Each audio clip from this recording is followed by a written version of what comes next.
Shalom. आज मैं आपसे जिस विषय पर बात करना चाहता हूँ, वो विषय है क्या मैं दूसरों पर दोष लगाता हूँ। रोमी उसका दूसरा अध्याय 1 से 3 में लिखा है, सो हे दोष लगाने वाले, तू कोई क्यों ना हो, तू निरुत्तर है, क्योंकि जिस बात पे तू दूसरों पर दोष लगाता है, उसी बात में अपने आप को भी दोषी ठहराता है। इसलिए कि तू जो दोष लगाता है, आप ही वही काम करता है। और जैसा हम जानते हैं कि ऐसे-ऐसे काम करने वालों पर परमेश्वर की ओर से ठीक-ठीक दंड की आज्ञा होती है।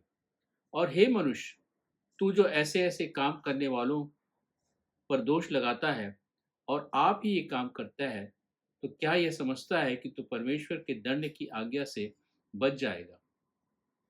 यहाँ पौलुस ये समझाने की कोशिश कर रहा है कि पौलुस बताने की कोशिश कर रहा है कि हमारा जो स्वभाव होता है, हम मनुष्यों का जो स्वभाव होता है, वो दोष लगाने वाला स्वभाव होता है।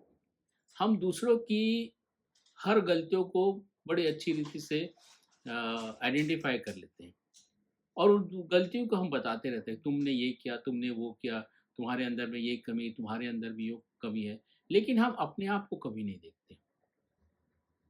हम हमेशा बोलते हैं ये झूठ बोलता है, लेकिन हम अपने आप को नहीं देखते कि हम भी झूठ बोलते हैं। हम दोष लगाते हैं, तुम भी बुराई करते हो, हम अपने आप को नहीं देखते कि हम भी बुराई करते हैं। ऐसी बहुत सी बातें हैं, ऐसी बहुत सी चीज़ें हैं जो हम करते हैं दूसरों के लिए, लेकिन हम अपने आप को कभी नहीं परखते। यहाँ वही ये बात कह रही है कि जब हम दोष लगाते हैं, तो उसके पहले हमें अपने आप को परखने की आवश्यकता है। हमें अपने आप को देखने की आवश्यकता है। और जब हम किसी पर दोष लगाते हैं, तो ये इस बात का इंडिकेशन है कि हम उसी बात पर अपने आप को परखें। अगर हम किसी व्यक्ति पर दोष लगा रहे हैं कि वो झूठ बोल रहा है, तो हमें अपने आप को परखने की आवश्यकता है कि कहीं हम भी तो झूठ नहीं बोल रहे हैं।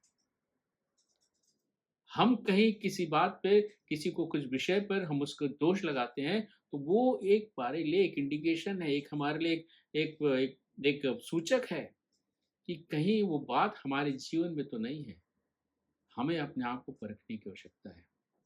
क्योंकि यदि जो झूठ बोल रहा है, यदि जो दोष लगा रहा है और जो बुरा काम कर रहा है, उस पर अगर परमेश्वर की दंड की आज्ञा है, तो वही दंड की आज्ञा मेरे ऊपर भी है।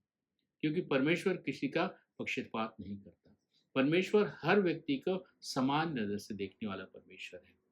इसलिए ये बहुत ज़रूरी है कि जब भी हम किसी पर उँगली उठाते हैं, दोष लगाते हैं, तो अपने आप को परखें, जाँचें, देखें कि कहीं वो गलती, कहीं वो बुरी बात हमारे अंदर तो नहीं है। इसलिए हमें अपने आप को जाँचने की आवश्यकता है, दूसरों पर दोष लगाने की आवश्यकता नहीं है। दोष लगाने वाला, दोष मतलब परमेश्वर न्याय करने वाला परमेश्वर है। परमेश्वर उन बातों पे न्याय करेगा। हमें एक-दूसरे की न्याय करने की ज़रूरत नहीं है। हमें सिर्फ़ अपने आप को सुधारने की आवश्यकता है। हमें सिर्फ़ अपने आप को देखने की आवश्यकता है। अगर हमें किसी में कुछ बात की कमी दिख रही है, तो हमें अपने आप को परखने की आवश्यकता है कि क्या वो कमी मेरे अंदर तो नहीं है। अगर मेरे अंदर है, तो मुझे उसको सुधारने की आवश्यकता है। मुझे उसको ठीक करने की आवश्यकता है, ताकि मैं परमेश्वर की निगाह में ठीक रहूँ, ताकि मेरी धार्मिकता जो है, वो बनी रहे और मैं परमेश्वर के उस दंड से, उस क्रोध से बचा रहूँ। परमेश्वर इन वचनों के द्वारा हम सबों को बहुतायत की आशीष दे।